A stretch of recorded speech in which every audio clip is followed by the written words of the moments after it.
So welcome back.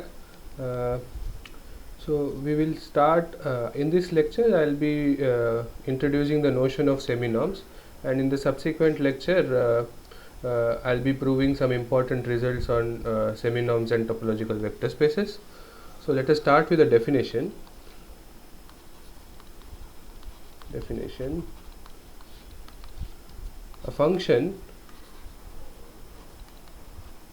function P from, before that, let X be a vector space.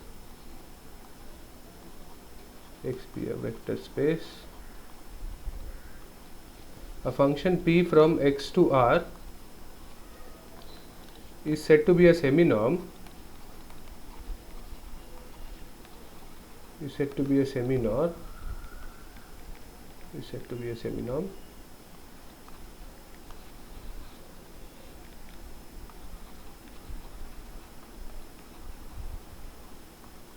If the following conditions are satisfied. First condition is P of X plus Y is less than or equal to P of X plus P of Y for all X comma Y in X. Second condition is P of alpha X is equal to mod alpha times P of X for all alpha in K and for all X in X. So let us give us some examples. The first example is a very general one. Let X be a locally compact Hausdorff space.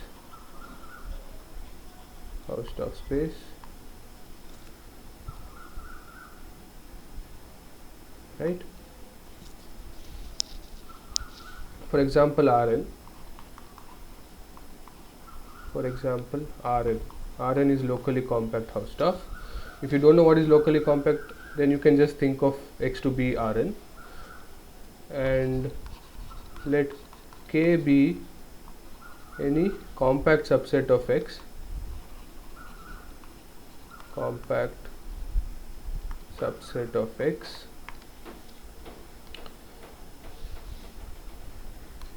define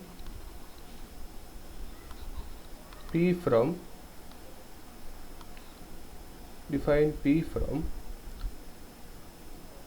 C of X to R. C of X is a space of all continuous functions. C of X is all those f from X to R such that f is continuous.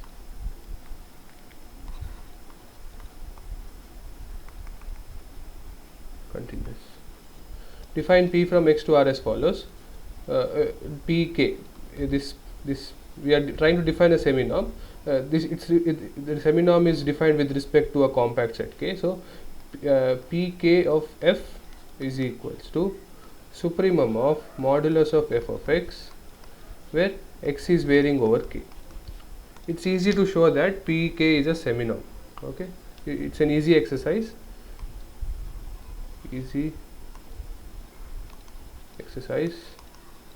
To show Pk is a seminorm.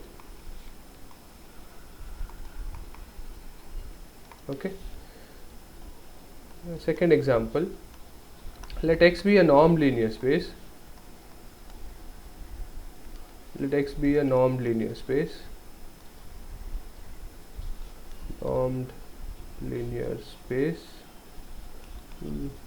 NLS.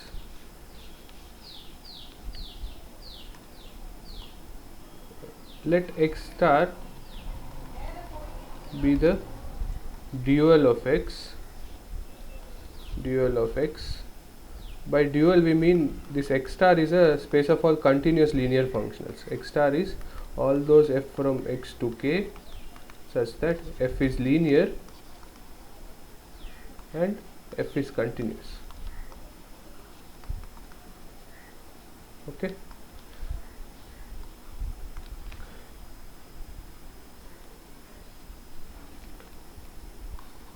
Let f belong to X star. Define P sub f, a map from x to R, as P sub f of x is equals to modulus of f of x. Again, it is easy to show that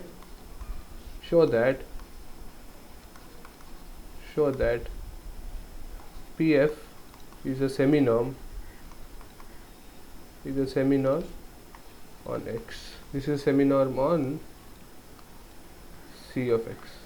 Okay, and third example would be, let x be a normed linear space, and let x star be its dual. Let x belong to x. We are fixing an x in x. Define P sub x, a map from x star to R, as P sub x of f equal to modulus of f of x. Again, check that P sub x is a seminorm on x star. Okay, so these are easy exercises. Next, let us define something called as the Minkowski functional. So let x be a TVS, topological vector space, and let A be an absorbing subset of x. Be an absorbing subset of x. So by definition of absorbing, so if x belongs to x, then there exists some s positive such that x belongs to SA, right? This is by the definition of absorbing. Okay, now we define something called as a Minkowski functional. I hope the spelling is right. Minkowski functional, which is denoted as mu a. It's a map from x to R, which is defined as mu a of x is equal to infimum of all those t positive such that x belongs to TA, right? For any x in x, for any small x in capital X, we can always find an s positive such that x belongs to SA. So we take the infimum of all those t positives such that x belongs to TA.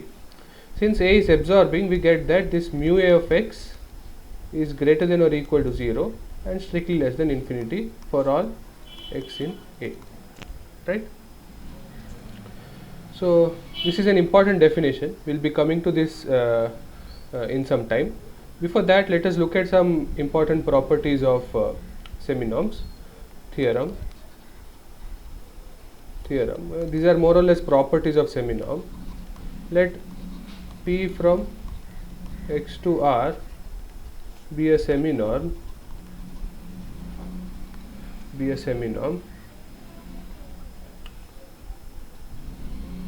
First property is P of 0 is equal to 0. P of 0 equal to 0. Second property is P of x is greater than or equal to 0 for all x in x. Third property is this set all those x in x such that P of x is equal to 0. X is a you can assume it to be a TVS. Okay, is a subspace of x.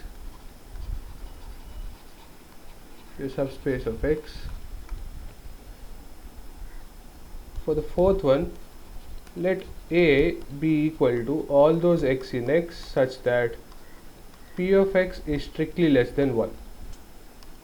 Then A is balanced, convex, absorbing, and mu a, the Minkowski functional of A is equal to P. Okay. Proof. First one is very simple. P of 0 is equals to P of 0 times 0, which is equals to 0 times P of 0. I'm using the properties of seminorm, so this will be equal to 0, right? So first one is fairly simple. Second one is also simple. You know, P of 0 is 0, and P of 0 is also equal to P of x minus x, which is less than or equal to P of x plus P of x, which is equals to 2 times P of x, where your x belongs to x. Okay, this implies 2 times P of x is greater than or equal to 0, and hence P of x is greater than or equal to 0. Okay, I would leave third one as an exercise. It's a fairly easy exercise. So to prove the fourth one, we'll go through some remarks before proving the third one. Remark, which I forgot to mention while defining these Minkowski functional. So what are these remarks? Let A be a absorbing subset of x. X is a TVS. Okay. First remark is this: if x belongs to okay, and let x belongs to x, and let x belongs to x. If x belongs to TA for some t positive, then by the definition of mu a of x, we get that mu a of x is less than or equal to t, right? It's the infimum for all such positive numbers such that x belongs to TA. So the infimum is clearly less than or equal to one of the elements in the set, right? For the second one, we put an additional assumption on A. Let A also be balanced. Let A be balanced as well as absorbing.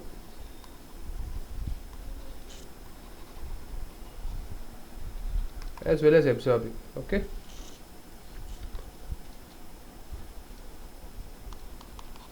If x doesn't belong to TA for some for some t positive,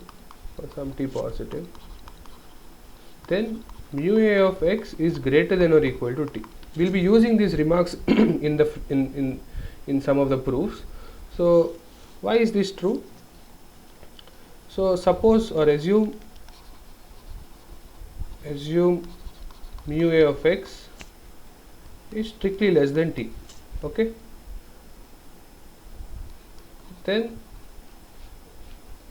this t is not a lower bound, this mu a of x is the greatest lower bound of a certain set, right? So something bigger than that is not a lower bound of that set. So is not a lower bound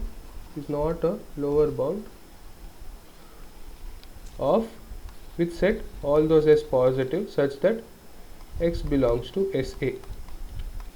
This implies there exists some S positive such that x belongs to SA and mu a of x is less than or equal to s, is strictly less than t, right? Okay, so what we notice is that this s by t is strictly less than 1. This comes from here, this inequality, right? And we have x belongs to SA, which implies x by s belongs to A, right? Now we know that A is balanced. It's given that A is balanced, right? It's given that A is balanced. We are making an additional assumption. We know that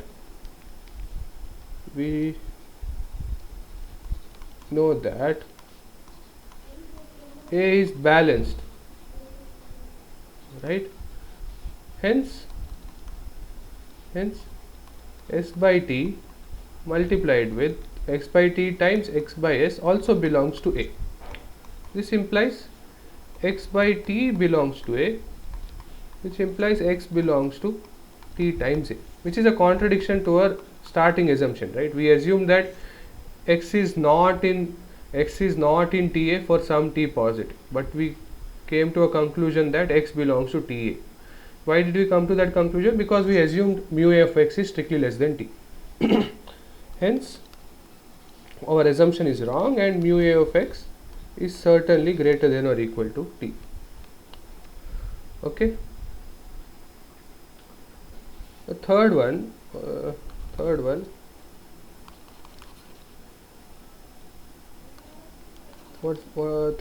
tells that if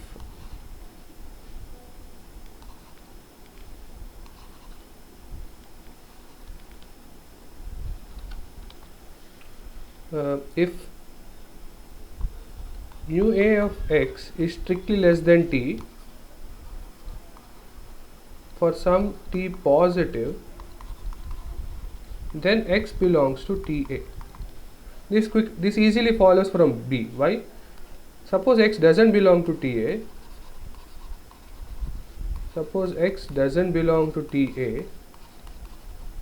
Then what we showed here? We showed that if x doesn't belong to TA, then mu A of x is greater than or equal to T. Then mu A of x is greater than or equal to T, which is a contradiction to the starting assumption that mu A of x is strictly less than T. So C is a immediate consequence of A, right? So this completes the remark, and let us come to the proof of 4. So okay, 1 minute. Yeah. So proof of 4. What is given? A is equals to all those x in x such that P of x is strictly less than 1. It's easy to show A is balanced convex. I'll show that it's balanced. I'll give the convexity as an exercise. So let x belong to A and let alpha belong to K be such that mod alpha is less than or equal to 1, right? Since x belongs to A, P of x is strictly less than 1. What about P of alpha x? P of alpha x is mod alpha times P of x. This is by definition of seminorm. Mod alpha is less than or equal to 1 and P of x is strictly less than 1. Hence we get a strict inequality which is strictly less than 1. We get this to be strictly less than 1. This implies alpha x belongs to A. Hence A is balanced. Okay. Hence A is balanced. Show that A is convex. Exercise.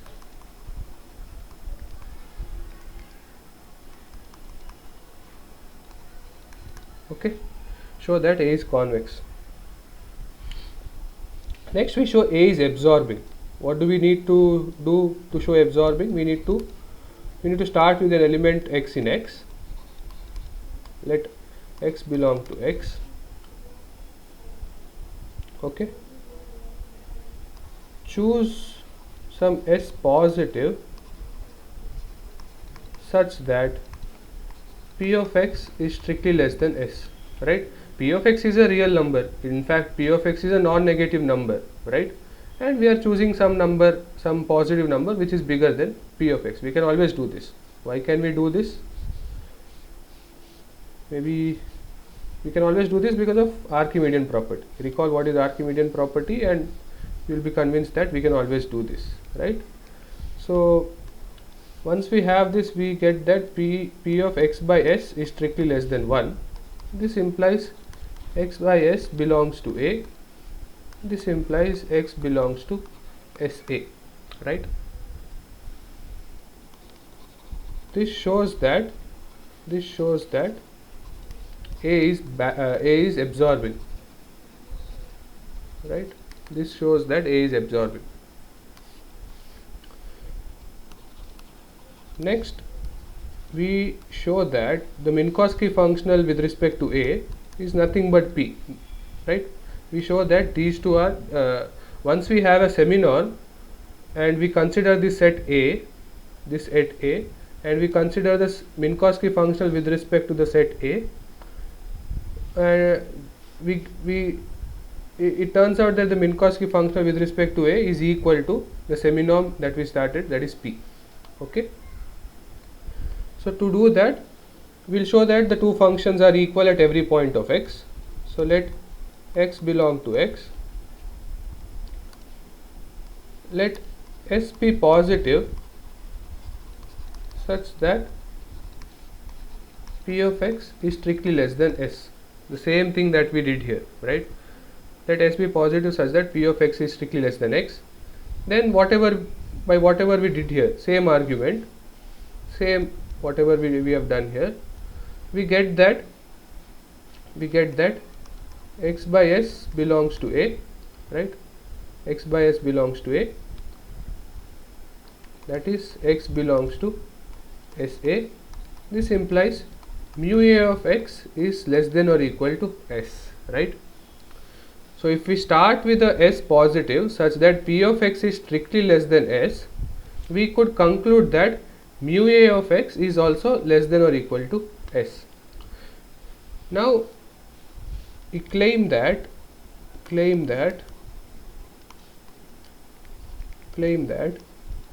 A of X is less than or equal to P of X. Okay, assume mu A of X is strictly greater than P of X. Mu A of X is strictly greater than P of X.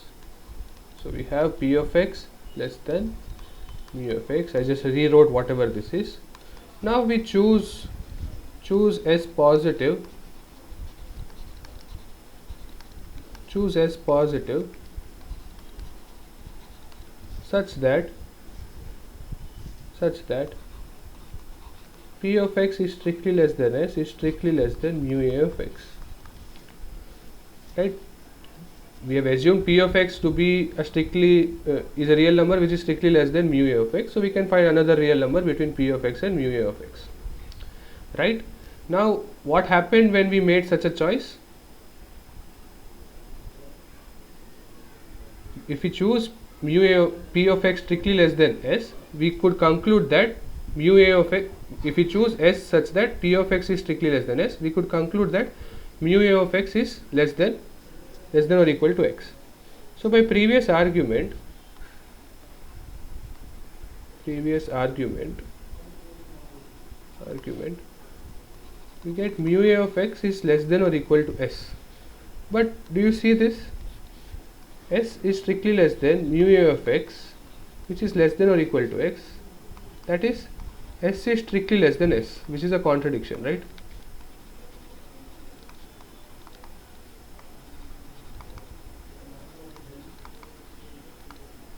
So our assumption is wrong and our claim is correct. What's our claim? Our claim is that mu A of X is less than or equal to P of X. Okay. So we could show this much. Now assume mu A of X is strictly less than P of X. Okay. Now let 0 be less than or equal to, let 0 be strictly less than T, less than or equal to P of X. So we are choosing a real number, positive real number, which is less than or equal to P of X. This implies P of X by T is greater than or equal to 1. Why? Because T is a positive number and P is a seminorm, so we get P of X by T is greater than or equal to 1, right? This implies X by T doesn't belong to A, right? What is A? A is all those elements all those x in x such that p of x is strictly less than 1, right? P of x is strictly less than 1. So here we have p of x by t is greater than or equal to 1.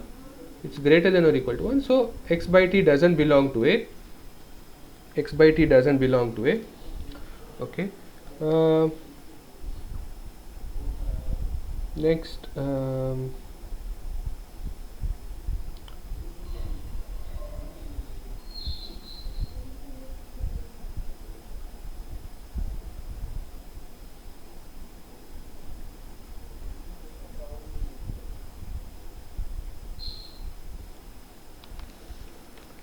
yeah, so x by t doesn't belong to A.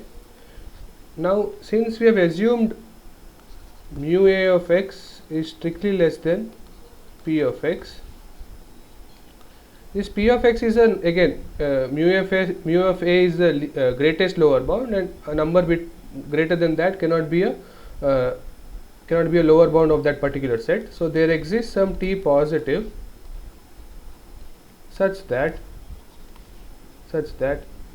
I'm abusing the notation here. I hope that you understand what this t is and what this t is. So there exists a t positive such that, or to be more precise, there exists a t naught positive such that x belongs to t naught times A, and mu A of x is less than or equal to t naught is strictly less than p of x, right? Now, do you see a contradiction happening here? Mu t naught is less than p of x, and for any t naught, for any such t naught, we showed that x by t doesn't be x by so t naught is strictly less than p of x. This implies x by t naught doesn't belong to A, but this statement tells that x by t naught belongs to A, right? So we get a contradiction here. Why do we get a contradiction? Because we assumed mu A of x is strictly less than p of x. This implies mu A of x is equal to p of x, and mu A of x is equal to p, right? So we next we want to see when does this Minkowski functional, when does a Minkowski functional become a seminorm. Okay, so that is the theorem. Let x be a TVS. Let x be a TVS, and let A be a not balanced. A be a absorbing and convex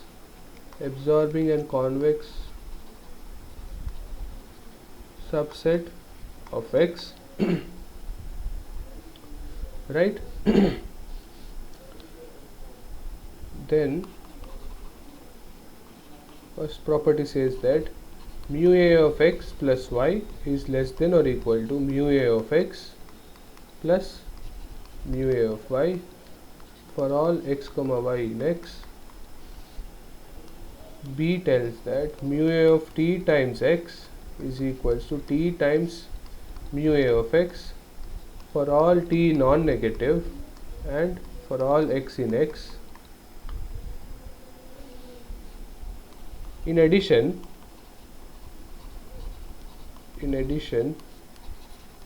if A is absorbing, sorry, if A is balanced,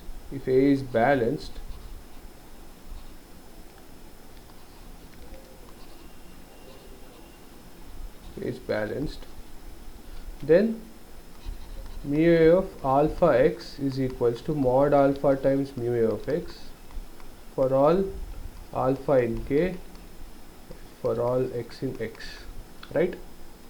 So in beginning we have just assumed A to be absorbing and convex. These two assumptions give us property A and property B. If along with these two assumptions we also assume that A is balanced, then we get the property C. Okay, we get the property C.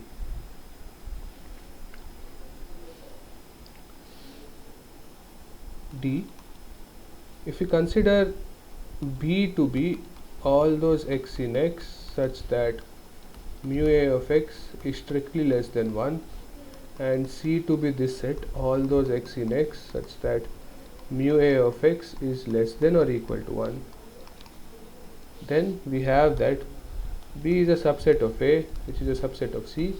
And if you consider the Minkowski functional of B and Minkowski functional of C, then they turn out to be equal to the Minkowski functional of A. That is, mu B is equal to mu A equal to mu C. Okay. So proof.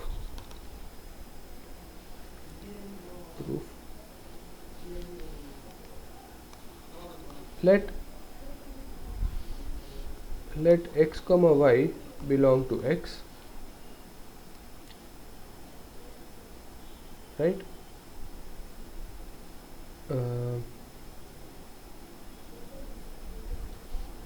And let epsilon be positive.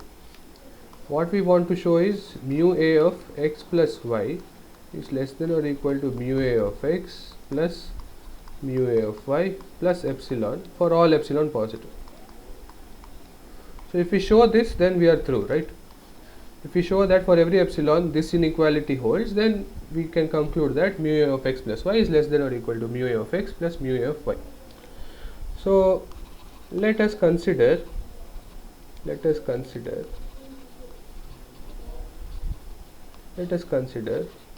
a of x plus epsilon by 2 and mu a of y plus epsilon by 2. Okay. Again, the same argument. We are using the definition of greatest lower bound. This is something bigger than the greatest lower bound of a particular set. This is bigger than the greatest lower bound of a particular set. So there exists T positive and S positive satisfying what? Mu a of x is less than or equal to T is strictly less than mu a of x plus epsilon by 2, and this T belongs to and x belongs to T times A, right? How do we get this? We get this by the definition of greatest lower bound. And what else? Mu a of y is less than or equal to S, strictly less than mu a of y plus epsilon by 2, and what do we get? Y belongs to S times A. Okay. So we have x belongs to TA, y belongs to SA. This implies x by T belongs to A and y by S belongs to A respectively, right? Now we make use of the fact that A is convex. What do you like? If you see, till now we have not made use of the fact that in the proof we have not made use of the fact that A is convex. So we are given that A is convex. So we consider this convex combination T by S plus T times x by T plus S by S plus T times y by S.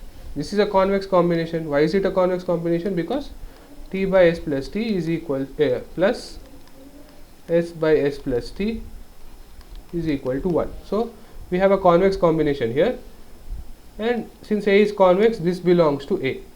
But what is this vector? So this vector is nothing but x plus y by S plus T, which belongs to A, which implies x plus y belongs to S plus T times A. This implies, by the definition of Minkowski functional again, mu a of x plus y is less than or equal to S plus T, right? Mu a of x plus y is less than or equal to x plus T. So now we make use of these inequalities. Okay, we make use of these inequalities. So we have that mu a of x plus y is less than or equal to S plus T, and we know that T is less than mu a of x plus epsilon by 2, S is less than mu a of y plus epsilon by 2.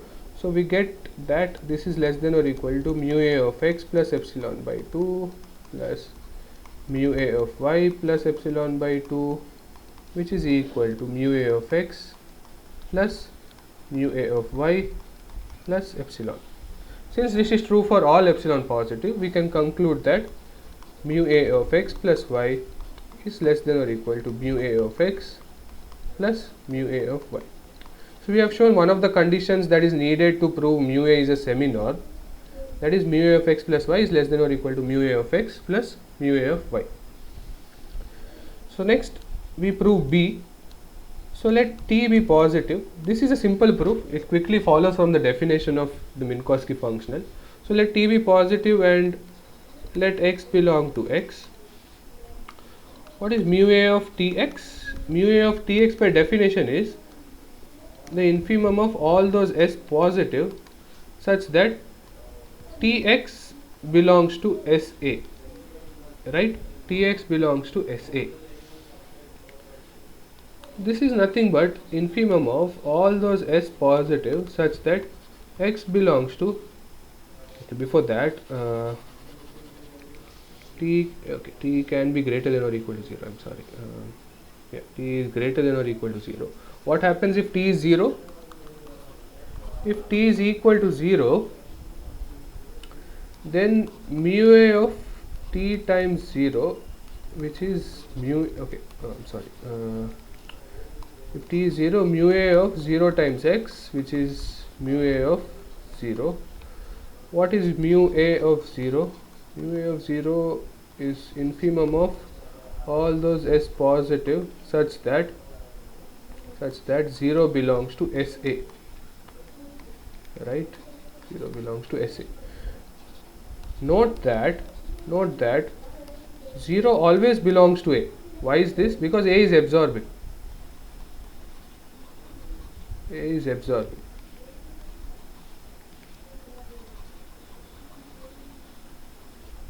A is absorbing, right? So by it's easy to see, because since A is absorbing, there exists some T naught positive such that T naught times 0 belongs to T naught times A. This implies 0 is equal to T naught times x for some x in A. What can be that x? That x has to be 0, right? That x has to be 0 because T naught is positive, so we get x is equal to 0, which belongs to A. So every absorbing set contains the 0 element, right? The 0 vector. So note that 0 belongs to A, right? This implies n times 0 belongs to A for all n in n, right? This implies 0 belongs to 1 by n times A for all n in n, right? This implies mu A of 0 is less than or equal to 1 by n, and we know this is greater than or equal to 0 for all n in n. This implies mu A of 0 is equal to 0. So this is nothing but 0, right?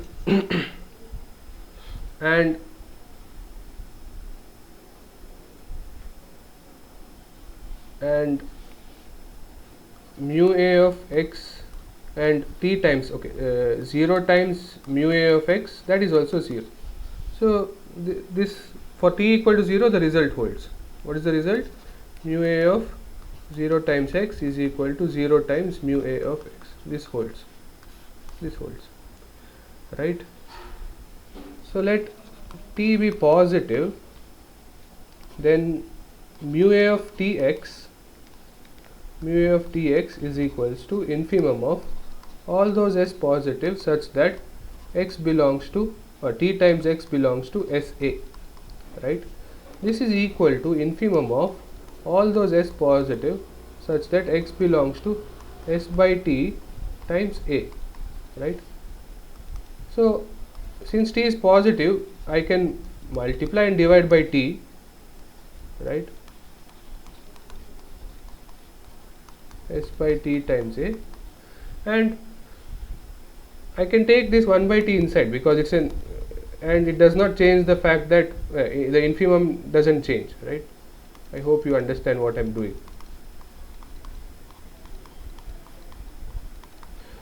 This is nothing but mu a of x, right? You can take this as a variable, right? This set is nothing but mu a of x, right? Yeah, so we have shown that mu a of t times x is equals to t times mu a of x. So this proves B. This proves, what have I given here? B. Yeah, this proves B. This proves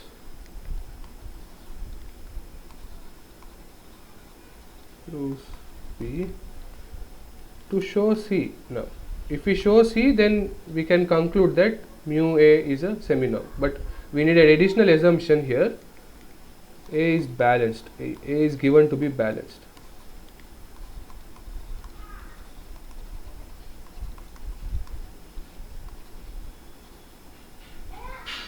Right? Recall, in a previous theorem we would have proven this. Recall, if mod gamma is equal to 1 and gamma belongs to K, then gamma times A equal to A, right? If A is balanced and if gamma is a unit vector, is a unit complex number or real number whose modulus is 1, so then gamma times A is equal to A. We have already shown this in one of the previous theorems. We'll be using this fact in our proof.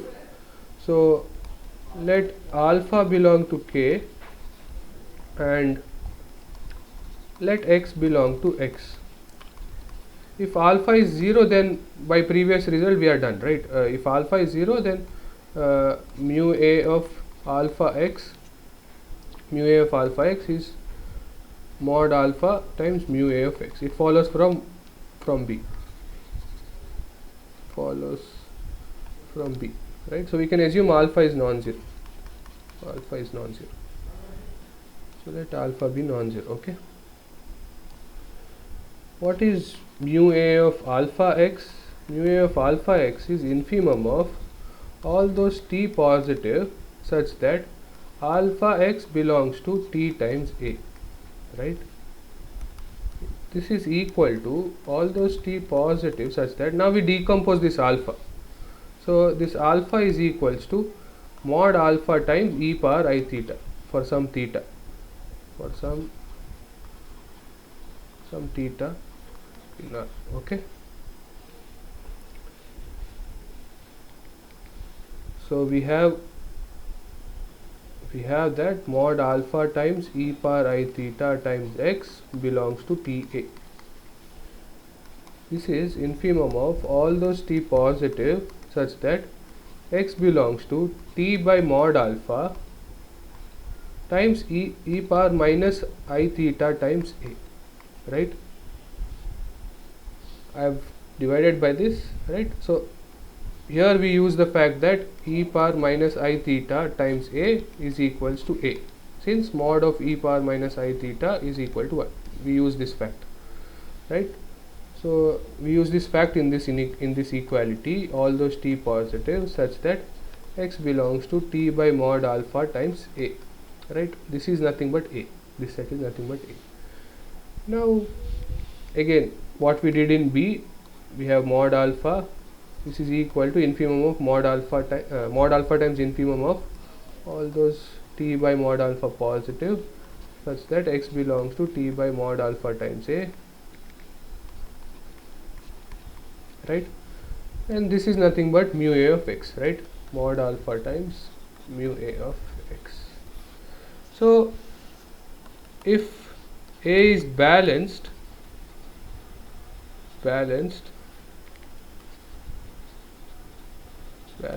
convex and absorbing,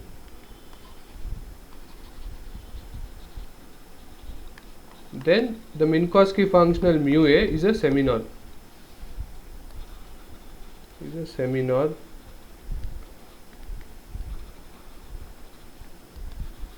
seminorm on X, right?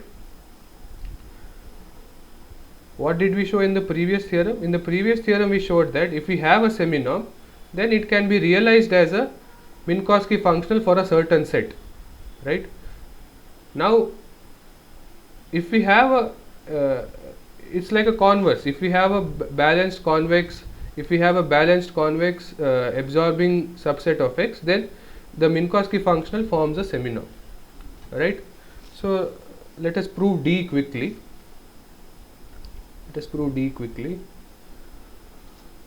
Okay, proof of D.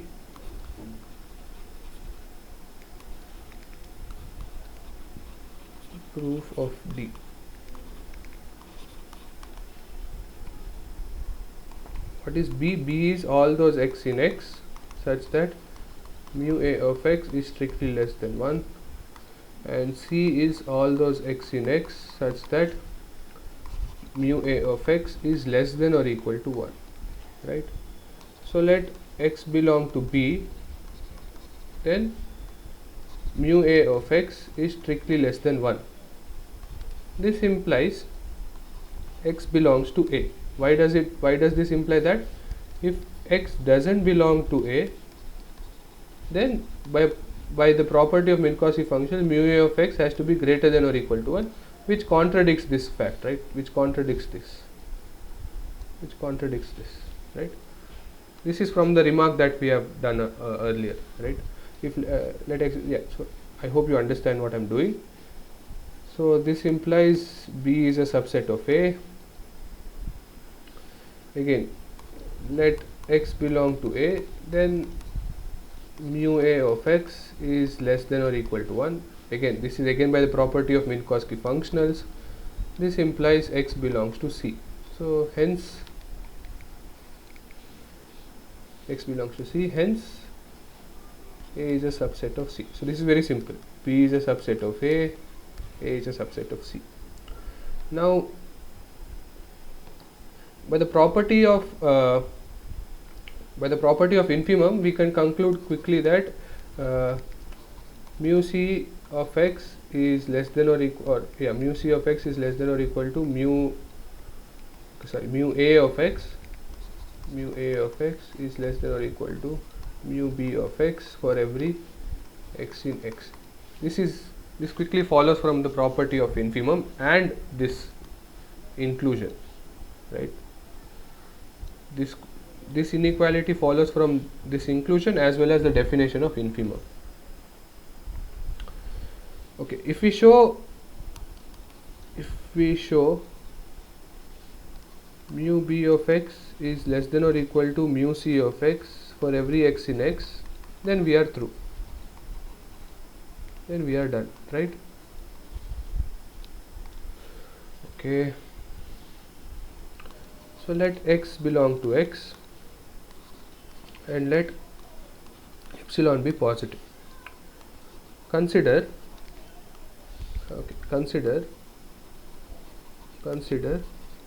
mu C of X plus epsilon. Okay, mu C of X plus epsilon. There exists some S positive such that X by S or X belongs to S times C, and mu C of X is less than or equal to S is strictly less than mu C of X plus epsilon. We have done this plenty of times in the previous theorem, so you should be comfortable by this now. So this implies X by S belongs to C. This implies mu A of X by S is less than or equal to 1, right? Mu A of X by S is less than or equal to 1. From here we get that S by mu C of X plus epsilon is strictly less than 1, right? Right? So mu A of X by S times S by mu C of x plus C is equal to S by mu C of x plus epsilon. This is a non-negative number, so it can come out of the Minkowski functional times mu A of x by S. So we are considering this. Consider this. Mu A of x by S times S by mu C of x plus epsilon. Sorry, plus epsilon. Right. This is epsilon. Right. Now this is strictly less than 1, and this is less than or equal to 1. Right. This is less than or equal to 1, and this is less than or equal to 1. This is strictly less than 1. So we get that this is strictly less than 1. Right. What does this mean? This means x by S times S by mu C of x plus epsilon. This vector belongs to B. But what is this vector? S gets cancelled. We get x by mu C of x plus epsilon belongs to B. Right. Right.